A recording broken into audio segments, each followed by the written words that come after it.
안녕하세요. 격리TV 한나란입니다.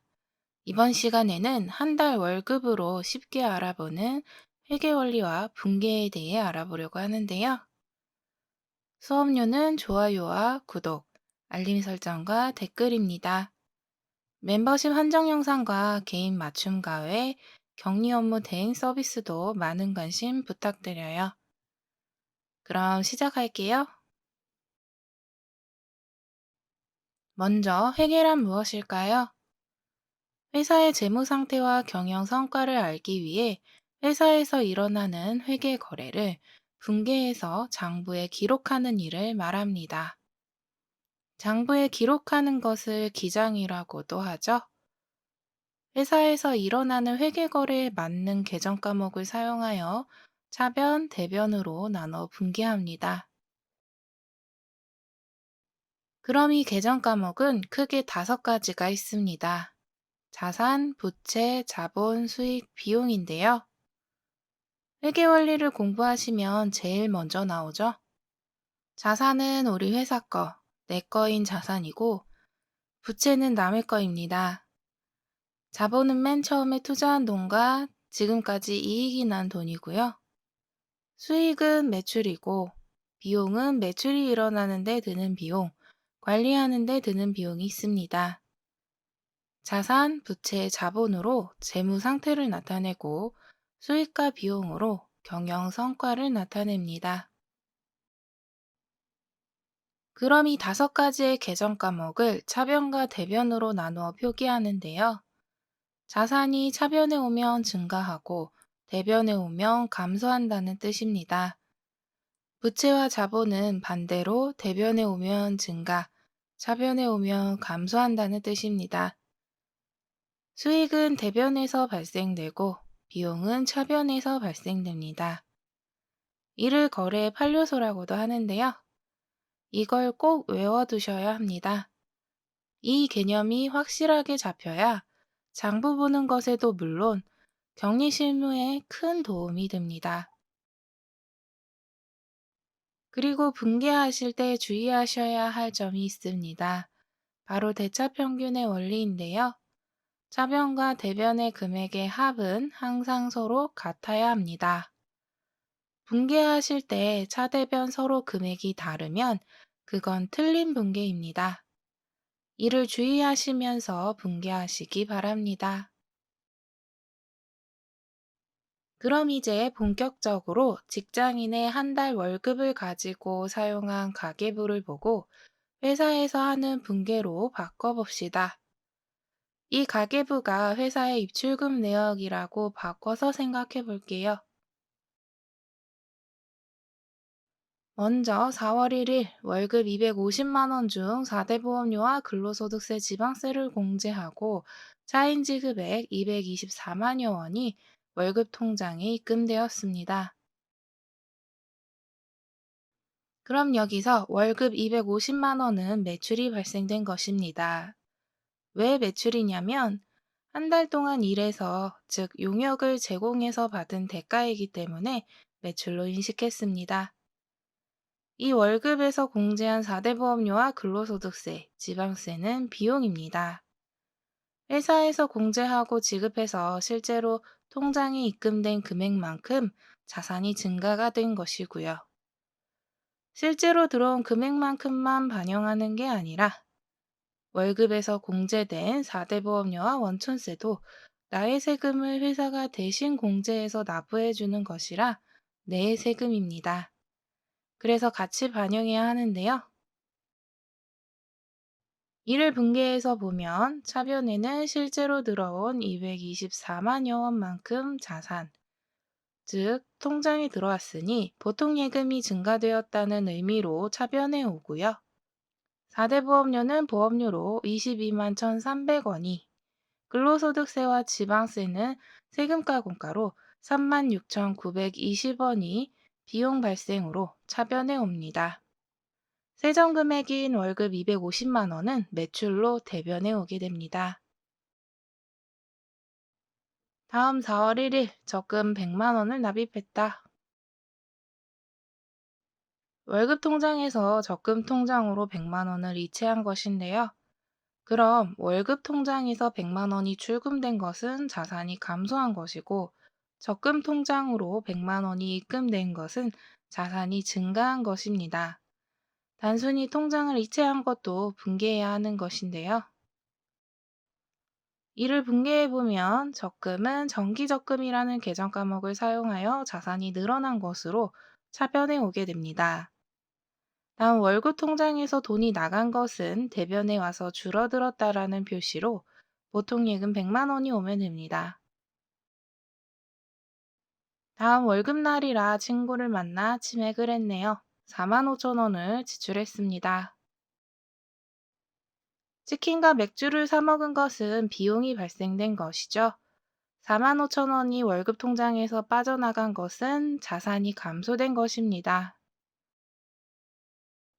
이를 분개하면 비용이 발생됐으니 차변에 복리후생비 4만 5천 원이 옵니다. 대변에는 통장에서 인출됐으니 보통 예금 4만 5천 원이 오면 되겠죠? 다음 월세와 전기세, 수도세 등 관리비 6만 원을 포함하여 총 66만 원을 지출했습니다. 그럼 월세와 관리비는 모두 비용이 발생된 것입니다. 그리고 월급 통장에서 빠져나갔으니 자산이 감소되기도 한 거죠. 분개해보면 비용이 발생됐으니 차변에 월세, 즉 임차료 60만 원이 오고, 또 전기세와 수도세 등은 수도광열비라는 계정 과목을 사용합니다. 그래서 차변에 6만 원이 옵니다. 임차료는 렌탈비로 보시면 됩니다. 월세, 정수기나 차량 렌탈비 등이 해당됩니다. 다음 통장에서 빠져나갔으니 자산이 줄어 대변에 보통 예금 66만 원이 옵니다. 다음 출근길에 아이스 아메리카노 3,000원짜리를 한 잔 사 먹었네요. 아하를 사 먹은 것은 비용이 발생된 것이고, 또 돈이 빠져나갔으니 자산이 줄었습니다. 분개하면 차변의 복리후생비 3,000원, 대변의 보통예금 3,000원이 됩니다. 한 달 대중교통 이용요금 10만 원이 인출되었습니다. 이것도 역시 교통비, 즉 비용이 발생되고 통장에서 돈이 빠져나갔으니 자산이 감소된 것입니다.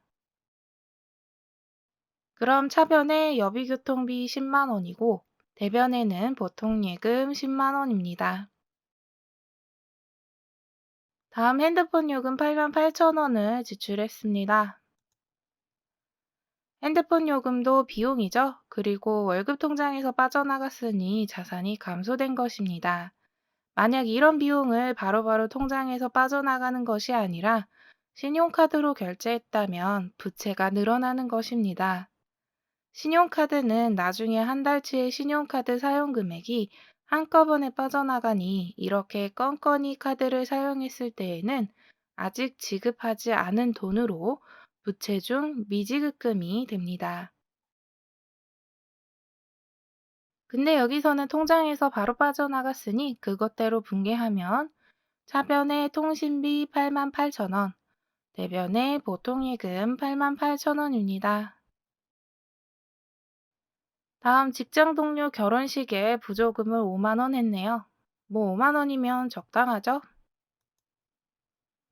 그럼 이 결혼식 부조금도 비용입니다. 그리고 월급 통장에서 인출했으니 자산이 감소됐습니다. 분개하면 차변의 접대비로 5만 원, 대변에는 보통예금 5만 원입니다. 이런 결혼식이나 장례식에 대한 접대비는 청첩장이나 부고장을 증빙으로 가지고 계셔야 합니다. 다음 토익 공부하려고 토익 시험 대비책을 구입했네요. 공부하려고 샀지만 그대로 책장에 처박혀 있는 게 현실이죠. 무튼 이 토익 책을 구입한 것도 비용입니다. 그리고 돈이 빠져나갔으니 자산이 감소됐고요. 책을 구입한 비용은 도서 인쇄비입니다. 그래서 차변에 도서 인쇄비 35,000원, 대변에는 보통 예금 35,000원입니다. 또 토익 공부하려고 노트와 펜을 구입했네요. 과연 그 노트와 펜을 쓸 일이 있을지 모르겠지만 구입을 했으니 이것도 비용이 발생된 것입니다. 마찬가지로 돈이 또 빠져나갔으니 자산이 감소됐고요. 이를 분개하면 차변에 소모품을 구입했으니 소모품비 6,000원, 대변에는 보통 예금 6,000원이 오면 됩니다. 다음, 방탄 데코 키트 굿즈를 구입했습니다. 굿즈는 사야 됩니다, 여러분. 방탄 굿즈를 구입한 것은 비용이 발생됐고 또 통장에서 돈이 빠져나갔으니 자산이 감소된 것입니다. 토익책 옆에 같이 있지만 보기만 해도 흐뭇하니 참으로 기분이 좋군요. 그럼 이를 분개하면 비용이 발생됐으니 차변에 오면 되는데 이를 소모품으로 보느냐 아니면 복리를 위한 복리후생비로 보느냐가 좀 다르겠죠? 저는 복리후생비로 보는 것이 더 낫다고 생각되는데요. 회사마다 처리 방법이 다르고 격리마다 분개하는 것이 다릅니다만 둘 다 맞습니다. 대변에는 마찬가지로 보통 예금 35,000원이 오면 됩니다. 다음 성과급 100만 원이 입금됐습니다. 저는 실제로 상여금을 한 번도 받아본 적은 없습니다만 상상만 해도 좋군요. 그럼 이 입금된 성과급은 수익이 발생된 것이고 월급 통장에 입금되었으니 자산이 늘어난 것입니다. 분개하면 차변에 자산이 늘어났으니 보통 예금 100만 원, 대변에는 매출 100만 원이 오면 됩니다. 예를 들어 성과급이 아니라 길 가다가 1,000원을 주운 건 뭐가 될까요? 그건 영업의 수익 중에 하나인 자비익이 됩니다. 다음 성과급을 받았으니 평소에 사고 싶었던 태블릿 PC를 60만 원 주고 구입했습니다. 그럼 이 태블릿은 자산으로 볼 수도 있고 비용으로 볼 수도 있습니다. 보통 구입 대금이 100만 원이 넘으면 자산으로 보고 100만 원이 안 되면 비용이나 자산 중에 선택하여 처리합니다. 또 월급 통장에서 돈이 빠져나간 건 자산이 감소된 것이죠.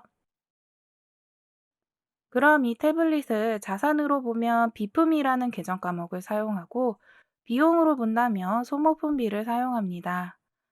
비품으로 한다면 결산할 때 감가상각을 해야 하는 점이 다르죠. 그래서 감가상각한 금액만큼 비용으로 인정받아 몇 년간 나눠서 비용으로 처리하는 것과 구입 금액 전체를 한꺼번에 소모품비, 비용으로 처리하는 것이 다릅니다. 이 경우에는 전 보통 소모품비로 처리합니다.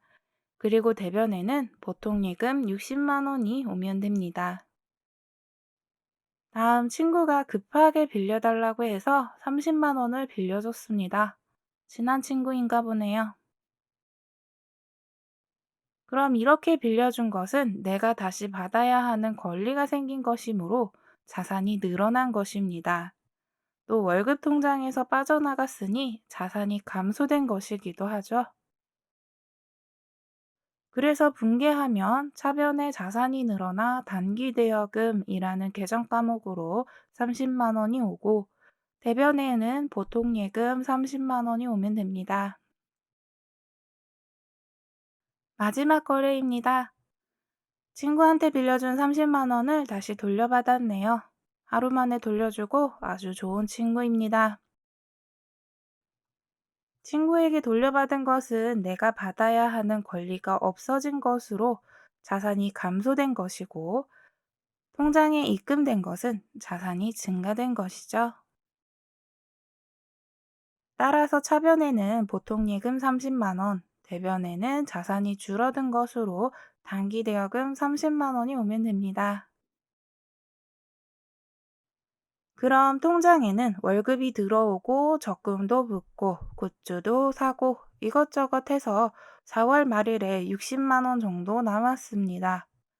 그럼 각각의 거래를 분개했을 때 우리는 경영 성과를 알 수 있는데요.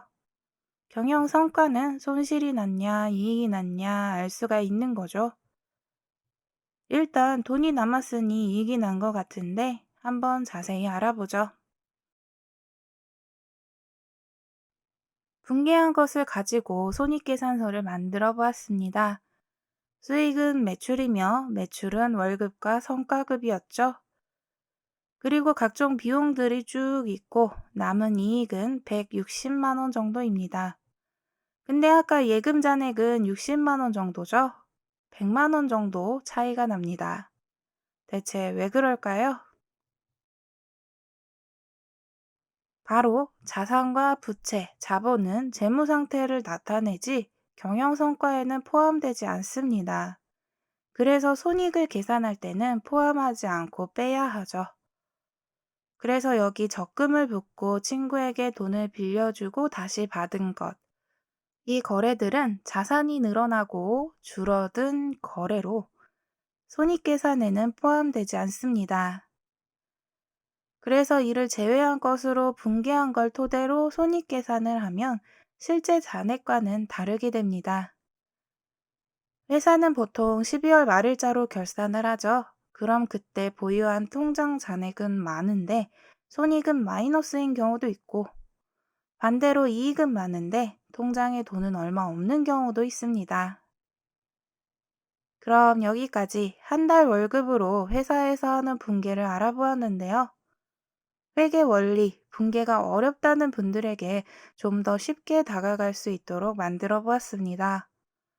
도움이 되셨다면 구독과 좋아요, 알림 설정과 댓글 부탁드리며 격리 업무 전반에 대해서 알고 싶으시면 제 교재를 사용한 멤버십 한정 영상을 개인 맞춤 과외와 중소기업 격리 업무 대행 서비스도 하고 있으니 관심 있는 분들은 메일로 연락 주세요. 그럼 다음 시간에 만나요. 안녕히 계세요.